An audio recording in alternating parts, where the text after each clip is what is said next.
Když váš marod zápasí s bolestí v krku, i vytoužené utkání jde nakonec stranou.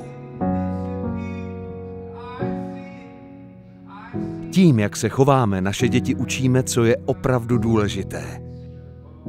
Protože ne na slovech, ale na činech skutečně záleží. A opravdový superhrdina se pak vzdá i svého pláště, jen aby pomohl. O tom, jak jsme pro sebe důležití, není třeba vést dlouhé debaty.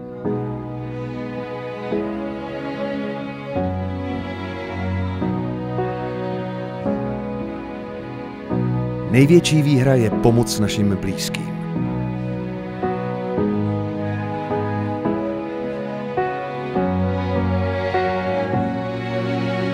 Láskyplná gesta mluví sama za sebe.